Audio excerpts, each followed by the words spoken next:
dollar. Dirt and money, no soul. Had to go and get it, ain't no time to kick it. Got a stack of flip for my foes. Dollar. Please tell me you can hear me. Don't turn your back and don't neglect me. Just let me know if you need me. Dollar. Let me watch out for my partners. Keep my money long, get my team strong. Let me run away from my problems. Yup, what's good, original crew? It's your boy DJ New Kid, your girl. Sierra Nicole. Back on the channel, man, with more Patrick CC. We got the disturbing world of YNW Melly. Now facing death penalty. But I thought they took this out the... But I think I did hear something about them trying to re-put it out there. It's a possibility of him facing the death penalty behind the case. Yeah. You know about the case, right? All right. So I don't need to fill you in about nothing. No. All right. So he's been, going on 3 years? Hopefully his trial is this year. I know it's been 2. I think going on 3. If I ain't mistaken. That's a little long for, you know what I'm saying? What, to be sitting, waiting? Sitting, waiting, and you really don't know what. I mean, but people have, though, but it is. That's a little. Still messed up, but. I mean, like, you just due to a speedy trial, bro. There ain't shit speedy about that. Yeah. Because obviously, I don't even want to get on that. So, with that being said, make sure you check out the links in the description box. Down below. You already know where to go. If you want the first part, you got to do it. Check out down below.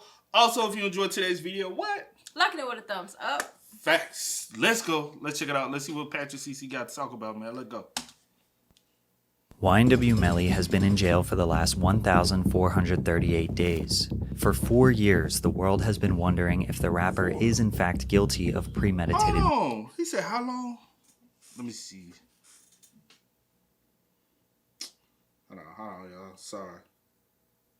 You got 1,438 divided by 365. Going on 4 years. I thought it was just had been like 2 or 3. 4 years, that's a long ass time. That's like to be honest, you have rights to a just and speedy trial. No, I feel like the only people that's been holding this case up has been, you know what I'm saying? Yeah. The police, you know what I'm saying? The district attorney, you know? That's For 4 years, the world has been wondering if the rapper is in fact guilty of premeditated murder, with the victims being his 2 best friends that he has known since elementary school. As of right now, the death penalty is a potential fate for him. But just before he got arrested, he released his collaboration with Kanye West that skyrocketed his fame. He had multiple songs generating millions of views and streams, and was on his way to being the next SoundCloud superstar. When the news broke that he was being investigated, people started to scrutinize him. His lyrics were shockingly descriptive. His interviews may have had clues that could tie him to this crime. His life in jail for the past 4 years has been rough, where he's being subject to inhumane treatment and borderline torture from the jail guards. As of today, YNW Melly is not guilty, but since we have not heard his defense yet, it's hard to imagine his innocence. Jamel Demons. Which in America, you know what I'm saying, you're what? Nowadays, guilty until proven innocent. And you can still be found guilty and still be innocent. Or you can be found innocent and still be guilty. Yeah. So the justice system and the laws behind it don't really make sense because it's nothing with that matter is ever perfect or even gotten right. Because if it was if you really stand behind innocent until proven guilty, then why he getting like the type of treatment and stuff like that he get? You feel me? He should still have a bail at the end of the day, ability to be out. Yes, that's his real name. Was born to mother Jamie Demons King when she was just 14 years old. The teenager and her mother raised the boy at the Orangewood Park Apartments in Gifford, Florida. In kindergarten, Jamel met his first friend, Christopher Thomas, who we now know as YNW Juvie. So then when I walk in the kindergarten room, I see him, then he just started smiling and dancing, so it just made me happy. Now I want to be here. Since his mother was so young, they moved around to various projects up and down eastern Florida. He still doesn't know who his father is. Jamie says her son was a great kid, quiet, smiley, loved to sing and dance, but Melly admits he had a dark side to him, one that he discovered when he was just 9 years old. He had a little couch with a whole bunch of toys and shit under it, and like I seen a toy gun. I was just playing with that bitch, like, pew, pew. Then Melly discovers his uncle's real gun. When I rolled, I hit my head under the couch. When I hit my head under the couch, I stayed up for a little bit. I seen some shit shining. It was a 22 revolver, a real gun. I'm a kid though, so I just walk out the house and I shot that bitch. And I couldn't hear out my ear for like a week. But then I was like, damn, this a real gun, you know what I'm saying? If you up that bitch at a nigga and bust his ass, that's his soul in that, like, it's death in this motherfucker, you know what I'm saying? All I gotta do is up this motherfucker in your ass, just you disappear, bitch. Real shit, bro. I like how them bitches look, for real. I'm in love with them bitches. Before Melly was 10 years old, he was infatuated with the power of having a weapon. In 7th grade, he brought a very large knife to school and threatened to unalive himself and another girl. It's pretty clear this young man was very deeply disturbed at a young age. Shifting his focus towards music was productive for him. In 8th grade, he recorded his first song. Niggas be tripping, but never be body. You keep talking all this shit and I'm a happy rockin' party. You's a punk nigga. In 2015, YNW was formed. Jamel went by Melly, Christopher went by Juvie, Anthony Williams went by Sack Chaser. The rap crew started releasing music consistently on SoundCloud in mid-2015 and quickly gained support from their classmates. But at the start of 10th grade, Melly caught his first case for firing a weapon at 3 upperclassmen in a school zone. Demons was charged with 3 counts of aggravated assault with a deadly weapon and 1 count of discharging a firearm in public. This got him expelled from school and locked up for 1 year at age 6.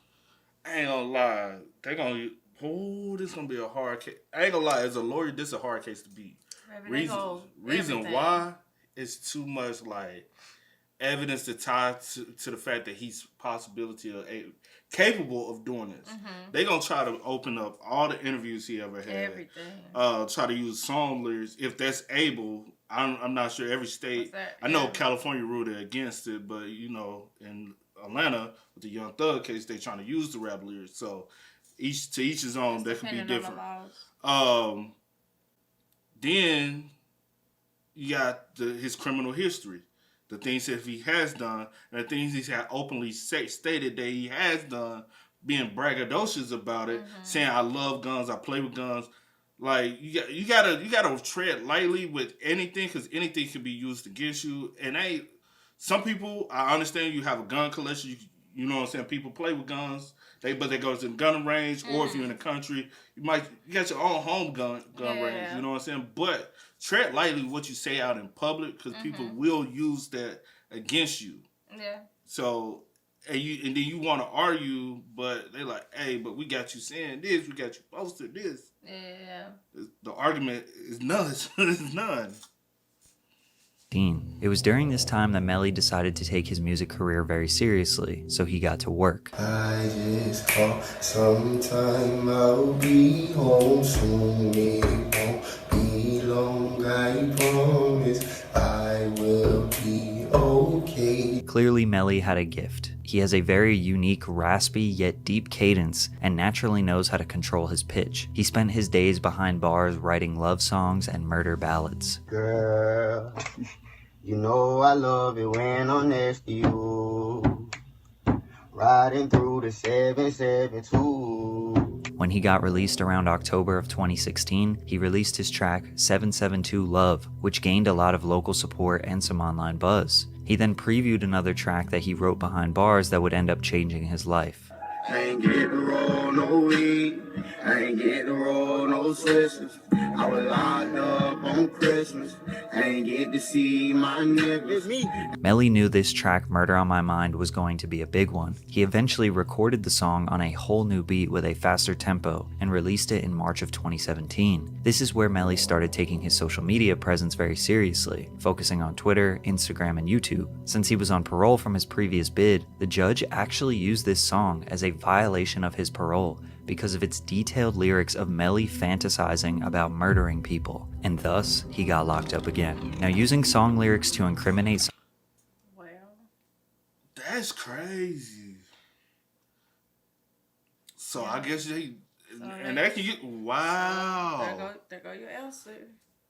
I didn't think they can do shit like that though. Oh, you didn't think they did, or no. I'm saying you on probation. You ain't did nothing, but just because or parole, just because of your lyrics, what you rapping about, they want to come back and like, oh no, you violate.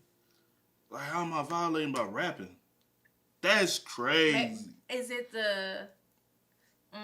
I don't know. I'm about to say, is it because of the subject matter? The subject matter. Yeah. I don't know, man. That's bizarre. Is illegal in some states, and a lot of people like to make the argument that it's just art, which is definitely true. But Melly, even outside of his music, has made multiple questionable statements that are too. No, what I was saying was, it's not just art nowadays. It's slick nowadays because everybody feel like they have to brag in their music. Mm-hmm. It's lightweight confessions in your music. For a lot of people, I'll say for some people. Early days. Because you have go ahead. No, my bad. I was just gonna say early days hip hop. It was just it was a way to let out what you go through. Yeah. Like poetry, venting, and through song music. Yeah. Then it became art, painting a picture of what other people might be going through, aka what a lot of people say how Ice Cube was. Mm-hmm. Ice Cube did a lot of storytelling about what's going on, and he painted the picture a lot. Because a lot of people say Ice Cube really wasn't a street dude. He's really smart, and if you see his career shows how smart he was. But nowadays, it went back into more confession rap. I'm gonna confess about what I really do, so y'all can really paint this street image, and y'all really believe what I do in the streets, you know? So, do you feel as though they should be able to use it? I really have a comment on that, but I do have a question though. Do you think everybody that rap about like this picture that you said that they're painting, or what are these confessions? Do you think everybody that rap about that is actually doing that? That's what I'm was trying to ask. And then what I was actually going to say, you had already said it about like people kind of do the storytelling of other people that may be around them. They telling their story through their raps. But I'll say you can take it with a grain of salt. Mm-hmm. If they say some things that might not the media and the masses know, mm-hmm. and they can detail certain things that hasn't been put out there, then you know it's a confession. Or is it somebody else? Like I came around the corner and that's... Or do you think some people are still doing the storytelling of other people's life? I can't say. Right. You can't say. So... I can't say. But people have been locked up for their rap music by detailing stuff that's not out there in the public. True. So... True, but Melly, even outside of his music, has made multiple questionable statements that are too dark to ignore. It was during this second confinement where he really started to generate a following. It's unclear how much time he spent locked up, but he was now 17 years old, and around October of 2017, his team was promoting a #free YNW Melly campaign. His family and friends even produced and filmed an entire music video for his song 772 Love, which now has over 40 million views on YouTube. Upon his release in March of 2018, he was starting to explode. He immediately dropped a music for Melly the Menace and did a number of live performances in Florida.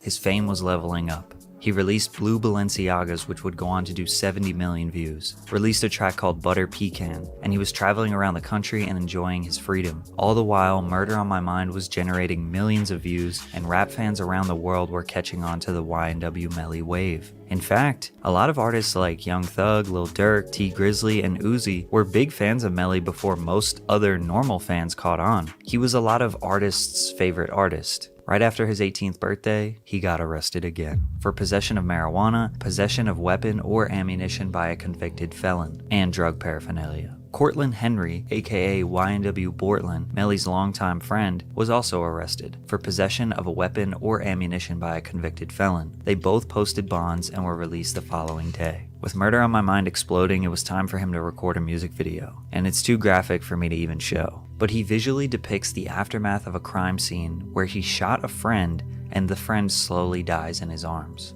These lyrics have been psychoanalyzed, and even though he wrote this song many years ago, the The song may have shockingly foreshadowed real events. I didn't even mean to shoot him, he just caught me by surprise. I reloaded my pistol, cocked it back, and shot him twice. His body dropped down to the floor and he got teardrops in his eyes. He grabbed me by my hands and said he was afraid to die. I told him, "It's too late, my friend, it's time to say goodbye," and he died inside my arms. In his first interview with No Jumper, his whole demeanor was strange, but he revealed something very interesting. So what you got tattooed on your face? Tell me about it a little bit. What? On my face? Yeah. We got the heart on this side. All right. What's that say above your eyebrow on that side? Which side? Oh, either one. What's it? No, I got Sat Chase right here. That's my brother and my twin. Okay. And I got Juvie. Juvie? Yeah, brother. Just a lot of your friends who passed? Yeah. Nah, them my niggas right there. Oh, okay. My brothers right there. My bad. I wouldn't get none of my friends tattooed on my face until they died. Yeah. I'm not a good friend like you are, apparently. This shit for life.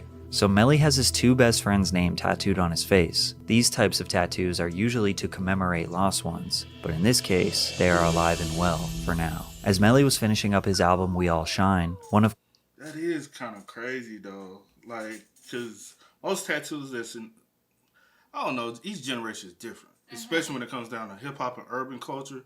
Those who are outside of hip hop urban culture, by the time y'all catch on to what things mean, y'all be a little late. And I'll say y'all, and then y'all try to catch on to the sauce, and y'all still be a little late. You know what I'm saying? So, and every generation things twist and change. Yeah. You know what I'm saying? So never, I can't speak on that because that could have been showing commemoration of love. Yeah. Because let's not forget, most people give people face tattoos on their body when they pass. Yeah. But don't forget, Kevin Gates got NBA Youngboy, all these damn names. NBA Youngboy tattooed on him. And you know what I'm saying? Out of love and commemoration. So you never know what generations, like, you know what I'm saying, the thought process behind it. The reason, yeah. So I can't, that could be a reach of you thinking you might know something you really don't. Yeah, it's just a little coincidence. And every area is different. Yeah. What might goes on in Atlanta, some totally different can be going on in Florida. A teardrop back in the day meant you murder somebody. Now a teardrop can mean, you know what I'm saying, in a commemoration of fallen soldiers you might have, fallen homeboys. So you never really know what area something might mean to the next person. So can be a reach. West writers Sci-Hi the Prince showed him Melly's music. Ye flew him out to LA to work on music, and when he got there, they had a pretty funny first meeting. I was eating a pickle in his refrigerator. When I turned around, all I heard was, "Who Pickle them is?" Then I was like, "Oh shit, that's Kanye, what the fuck?" Then he was like, "Hell yeah, how long the pickles been in there?" I was like, "I don't know." I smashed that bitch. Then he came and he was like, "Nah, I'm not gonna touch those." So Melly, his manager 100K Track, and Kanye are in the studio for 2 hours listening to music until he asks Melly to play some of his songs.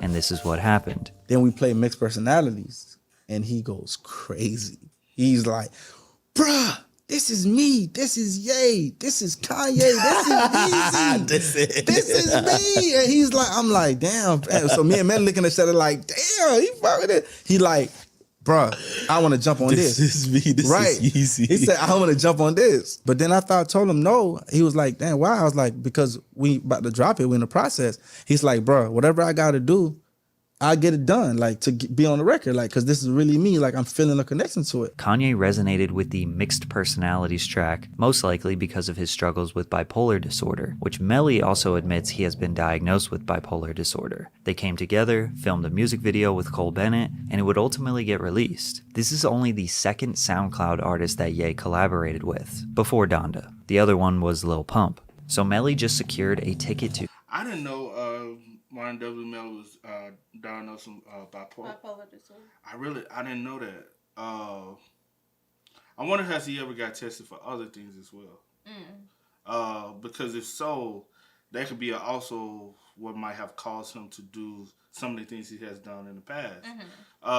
With testing, if y'all can diagnose somebody with bipolar tendencies, can that be used as an insanity plea? because I'm not saying when you're bipolar, you deal with so many emotions. Yeah. That could be a reason of insanity as well. Somebody just don't have to be loose cross. Somebody who's dealing with bipolar disorder can be having one horrible day and things go left that they can't control because of the disorder. So, also, can we get further testing done since, you know what I'm saying, and look deeper into it, and maybe it could be tested that something else is there, you know? Not trying to say that's what it is, but I'm just saying if he's been diagnosed with bipolar disorder, maybe something else can be diagnosed. You never know. Superstardom with that feature, but just when things were looking great, a very, very dark day was around the corner. On October 26, 2018, YNW Bortland, whose real name is Cortland Henry, shows up to Memorial Miramar Hospital with 2 dead bodies in his car. The victims were both on the right side, front and back seat. They were the bodies of Anthony Williams, aka YNW Sack Chaser, and Christopher Thomas, aka YNW Juvie, Melly's 2 childhood friends. The vehicle had 8 shots on the right side and 1 through the back window. The police asked what happened, and Bortland said they were victims of a drive-by shooting. He said he left the New Era recording studio in Fort Lauderdale, drove west on 595, then south on 75, and exited on Miramar Parkway heading west. He said on Southwest 160th, a vehicle passed by on his right side and started shooting. He ducked down to avoid being shot, and when he sat up, he saw his friends bleeding out, so he drove to the hospital, which was conveniently right around the corner. After this report, the detectives and officers shut down the crime scene and walked 12 blocks on foot. Not a single report of gunshots, nor evidence of a shooting was found. Bortland was tested for gunshot residue on his hands but came back negative. The roommate, Dontavius Withers, of Sack Chaser and Juvie, was questioned by the police since he lived at their last known address. He said there were 2 cars when they left the studio, a gray Jeep, which is where the murder took place in, and a red Mitsubishi, which Withers said that he and Melly were in. He said he went straight home and found out later that his roommates were dead and didn't know where Melly was, but it was later proven that Withers lied about the situation. Before police showed up, he was with Melly at Fredo Bang's house. Withers changed his story and said that Melly was in the Jeep when they left the studio, but then got into the Mitsubishi around Sheridan Ave when Withers Snapchatted him to pick him up. Police obtained security footage from the manager of the recording studio which proved Melly left in the gray Jeep. He got into the back left seat. Remember, victims were in the front right and back right seats. Cell phone records show that Withers went straight home without stopping, so Melly never entered the Mitsubishi. When police investigated the Jeep, they found one .40 caliber shell casing on the floorboards where Melly was sitting. It was inside a white plastic bag. If this was a drive-by, there would not be shell casings inside of the car. This supports evidence that shots occurred from inside of the car. Hold on, unless you fire him back, right? If I'm firing back, it might be shell casings, but there'll be more shell casings. But then I guess you got to go back to the previous thing that they walked 12 blocks. I'm trying to fight for the brother, man. No, I get that, but like if this is the evidence that they're going to be using, then you got to be logical when it comes. You know what I'm saying? I tried to buzz back, bro. They were buzzing at us, man. I'm trying to save my life. Yeah, I feel you. But then you're a convicted felon. You still get time for that, though. Yeah. Right? So. Police were able to obtain T-Mobile cell phone records that track their locations minute by minute. These records show that Melly, Bortland, Sack, and Juvie were all in the car together at the time of the murder. They did confirm that the Jeep exited on Miramar Parkway, but turned north on Southwest 184th and then west on Pines Boulevard at 353, and then turned back east at 406. This is enough time to make it all the way to the outskirts of the city where nothing is around, and back. The cell phone records also show that. But hold on, shouldn't the cell phone records still track wherever they go? If y'all can tell that they went on this, went up here and went, shouldn't turn back. Shouldn't y'all trace where else they went to be able to locate possibly where the actual firing happened? Or, you know what I'm saying? Because possibly the vehicle had to stop at some point. Y'all should, did it happen where they turned around at? Now we need to go and check the neighborhood to see if anyone heard gunfire on this night, right? Why? Might be reaching it too. I might be too ahead. I might be. They were driving around the area west of I-75 before arriving to the hospital at 4:35. Melly's cell phone was separated from the car at 4:32, just 3 minutes before the Jeep arrived to the hospital. This is where people are assuming that Melly and Bortland were trying to get their story straight, driving around the city, and then ultimately Melly hopped out before Bortland took them to the hospital. Melly then FaceTimed his girlfriend saying that they were a victim of a drive-by and he needed to be picked up, which confirms that he was at the scene of the crime. So police knew that there were a lot of conflicting statements from witnesses, and even some straight up lies. They needed to conduct this investigation immediately. The next day when the news broke, YNW Melly took to Instagram and Facebook to grieve publicly, claiming that they took my brothers from me over jealousy. Melly proceeded with his career as usual. He released a documentary on his YouTube channel on December 4th, which featured Sack Chaser and Juvie, and a little bit about how close they were growing up. It also featured a section about how obsessed with guns Melly was. At the end of the documentary, it stated that 4 days after the completion of this film, YNW Melly and his friends were a target of a drive-by shooting. Then the Genius video dropped of Melly explaining the lyrics to his hit song Murder on My Mind, where he describes his love for guns and says he isn't a human murderer. It's a murderer. I murdered a and I murdered a bee. I am not no human murderer. But on January 3rd, 2019, he was arrested in Florida on weed charges. His sinister smiling mugshot went viral. Just 3 weeks later, while he was still locked up, Mixed Personalities dropped with a Lyrical Lemonade video. This was a huge moment for Melly and Cole Bennett, as Kanye was the first veteran superstar rapper he had worked with at that point. The song went mega viral, and Melly's fame exploded. This was the first time a lot of people have heard of him. He was about to become a mainstream artist, but on February 13th, just less than a month later, the investigation concluded, and a warrant for his arrest for the murder of his two friends was now official. He immediately turned himself in despite claiming his innocence. 2 weeks later, the evidence against Melly was released. Police discovered that YNW Bortland lied about where the crime actually took place. The police used a canine to investigate the crime scene on Southwest 160th Street, which is where he reported the drive-by happened, but the dog found nothing. Officers then investigated a more rural area that they thought maybe was the crime scene, and the canine found some evidence. The dog discovered 8 .40 caliber shell casings and 2 types of glass that matched the front passenger and rear passenger window of the Jeep. So now they know the crime scene is not even close to where it was reported. This prompted them to investigate the vehicle again, and they decided to do a trajectory analysis using rods and strings to determine flight paths of projectiles. And they confirmed that there is no way this could have been a drive-by shooting based on the bullet paths and the wounds suffered by the victims. The police suspect that they parked the vehicle and staged a drive-by shooting before showing up to the hospital. When autopsy reports came back regarding the victims' wounds, the evidence shows the initial lethal shot occurred from inside the vehicle and was initiated from the left rear passenger side, the same position occupied by Demons, which is Melly. An intermediate wound by definition would indicate a distance of 3 inches to 3 feet between the victim and the weapon. However, due to a 3 centimeter stippling pattern, the weapon was in a close proximity to Thomas's head. This would be a straight up execution style shot. The gunshot wounds to the back of Thomas. That's one thing I was thinking. I was like, so I know y'all can determine like how the cause of death, like how they died. Yeah. So what trajectory was the kill shot basically? And if the kill shot is coming from this, like from your left side, shouldn't y'all have been shooting? If y'all wanted to fake a drive-by, shouldn't y'all have shot from this side into the vehicle? But then it's hard to say how did they get hit and y'all didn't get hit. You know what I mean?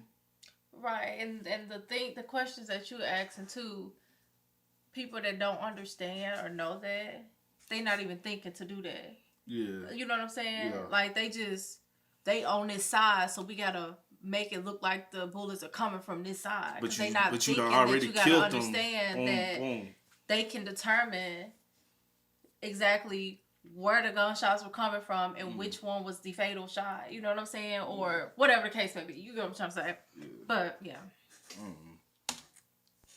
Thomas's head. This would be a straight up execution style shot. The gunshot wounds to the back of Thomas also indicates these wounds were inflicted after he was shot in the head, as the projectiles entered Thomas's back when he was leaning to the left. Evidence from the autopsy revealed that both victims' wound paths to their heads were from a left to right direction. This direction contradicts the statements made by Henry and does not support the statements of a drive-by shooting that occurred on the right side of the vehicle. Basically, they think Melly shot both of his friends point blank. Then they drove around trying to come up with a story, then staged a drive-by to make it look more convincing. And obviously the police have garnered a lot of evidence to support that. Because of But why not? Because you still left a witness. That's the thing. Or is he in on it too? That was the thing in my head. I was trying to figure out where does that person, the driver, where does he come and play at? You know, I understand you were the driver, and then y'all can't, you know, and then you. But I'm trying to figure out, like, I don't know. It's a lot. Like, how do you not get killed as well to be able to survive? Like, what was the reason for him wanting to kill two of his best friends and then keep you alive? Like, I don't know. I'm just trying to wrap my head around, like, the entire. But still, at the same time, y'all, the whole thing was messy and very immature. If you're gonna be on some assassin type stuff like that, that's some made for movie type stuff. But I'm saying, even in the movies, they know to make it look more real. Child, you know, that's too much.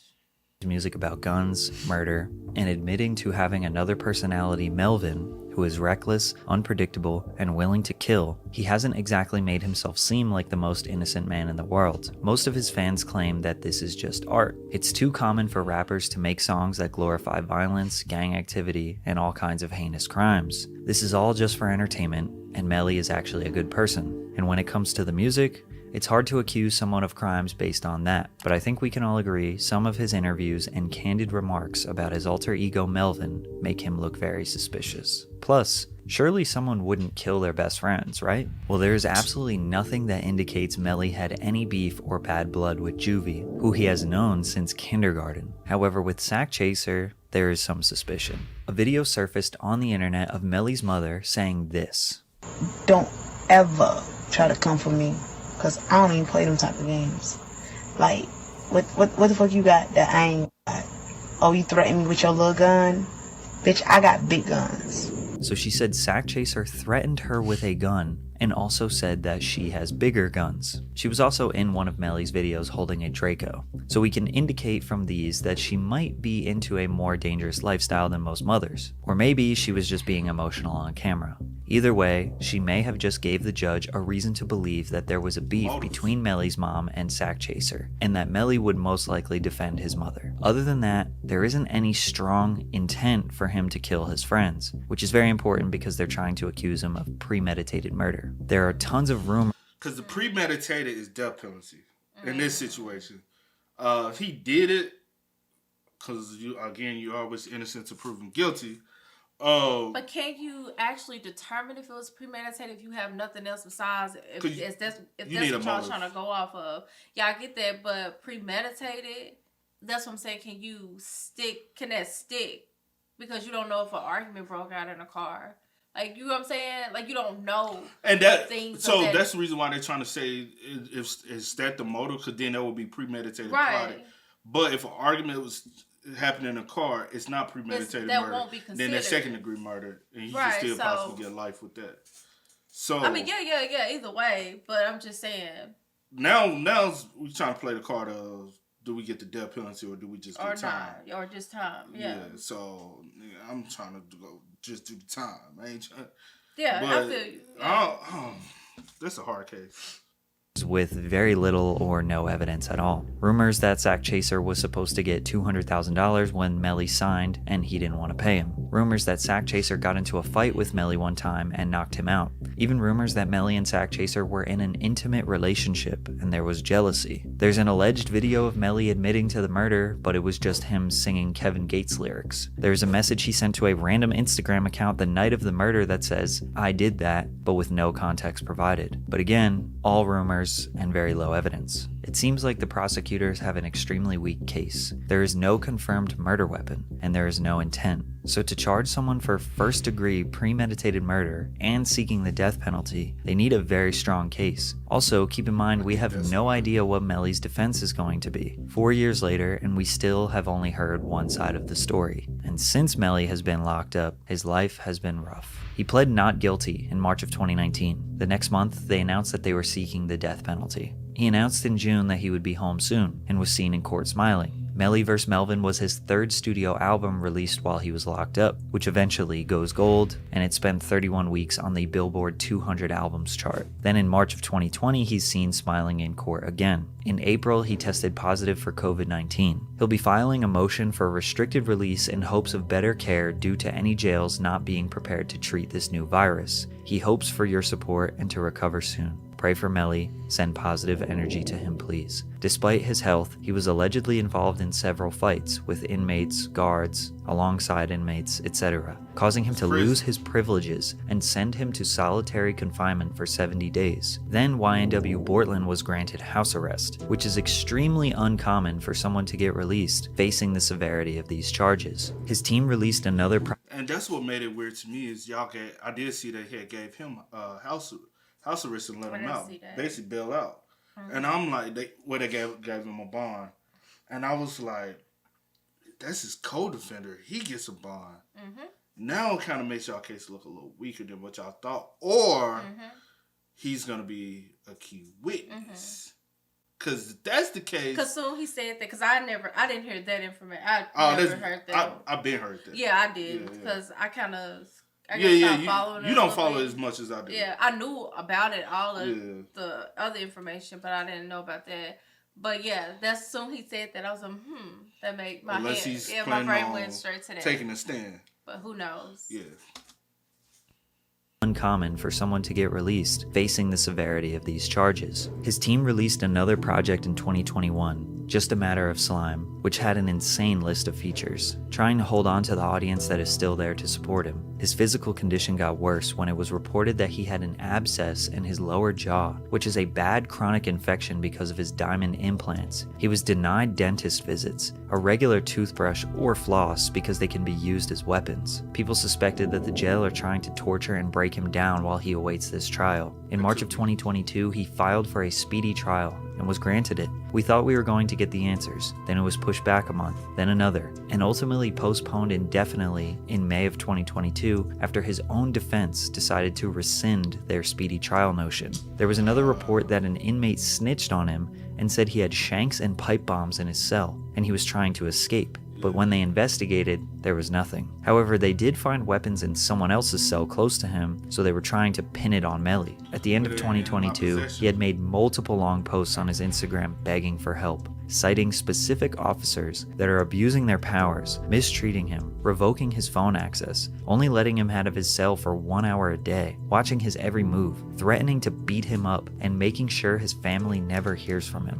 cutting off all his communication with others and straight up torturing him. These Instagram posts let us know the type of inhumane treatment that YNW Melly is facing right now. Now, reminder, he has not been found guilty of anything, so this treatment is definitely excessive. Going into 2023, we still do not have a trial date. 4 years, Melly has been behind bars, waiting to know his fate. The prosecutors have 600 pages of DNA, ballistic evidence, witnesses lying, Melly's own suspicious statements on social media, but they don't have a murder weapon, they don't have intent, and apparently they don't have anyone willing to testify against him. If Melly did this, it would be considered one of the most heinous crimes in rap history, but we don't know what his defense will be. So as of right now, he is innocent. Yeah. And I feel like that's the only reason why it's taking so long, because they don't have a weapon. They don't have a... Like, and that's one thing me and you always say. A lot of times in situations like this, people make it easy for the police to do the job and the detectives to do the job they're supposed to do. Y'all are supposed to find a murder weapon. Y'all are supposed to have strong enough evidence to convict. Y'all be wanting people to either plead out, snitch, some type of cooperation to make y'all job easier for y'all. The reason why he hasn't been to trial yet is nobody is making the job easier for y'all, and y'all having to work for every single dime y'all have, and y'all And that's what's making it. Yeah. Well. That's the only reason why he hasn't been to trial yet, because y'all don't have things that y'all feel as though it's 100% strong enough to stick. Because most of the time in a situation like this, we need scientific evidence. And the only scientific evidence y'all can say is he was the one that shot. But to be completely honest, y'all know 2 individuals in a car that survived. Y'all know Cortland was in the car. Hold on. Go ahead. Y'all knew Cortland was in the car, and y'all know Melly was in the car, the survivors. Y'all don't know who was driving at the time. So y'all don't know if Cortland actually shot the gun, or y'all don't know if Melly was in the backseat. And the only reason that they say, like, debunk, like what you just said, is because they tested. No, they saw on the video that Melly got in the backseat. That's the only evidence. The only other thing that they will debunk that because they tested him for gunpowder residue and it came back negative. But they drove around. He could have went Clorox. It's other things you can use to I wipe feel guns. you, but I'm pretty sure. Or I could have had gloves on. Or you could have had gloves on. I thought about that too, but again, nobody knows. No one knows. Nobody knows there, but they them weren't two. There, so you gotta piece stuff together, make it make sense, But whatever, somebody inside the car possibly shot. Yeah. And at the end of the day, it is what it is. We don't know who pulled the trigger. And that's the thing. So. And then without actually knowing the intent of it, what actually happened, what went down, just everything, and not having a weapon, it's kind of like, you know what I'm saying? So, but. I think that's the only thing to making that case, like, you can't say which, because then if you try to convict one and not the other, but you can still be locking up an innocent individual. Yeah. So, do you lock up both? Or do you try them separate? Because you really can't try them separate, because then now Melly lawyer can say, hey, my argument is the fact that y'all not trying him as the killer. Yeah. Y'all only trying, you know what I'm saying? So it's options. I think it's going to be a while before this trial actually eventually starts. Yeah, I think so too. Because they still don't have enough evidence to fully convict him of the murder. And that's the issue. Yeah. Y'all spam us up. Let us know y'all thoughts and opinions in the comment section down below, man. I'm kind of stumped on this one, for real. Yeah. But as always, y'all know how it go, man. I do go by the name DJ New Kid. This is We Are. Had to go and get it, ain't no time to kick it. Got a stack and flip for my folks. Dollar. Please tell me you can hear me. Don't turn your back and don't neglect me. Just let me know if you need me. Dollar. Let me watch out for my partner.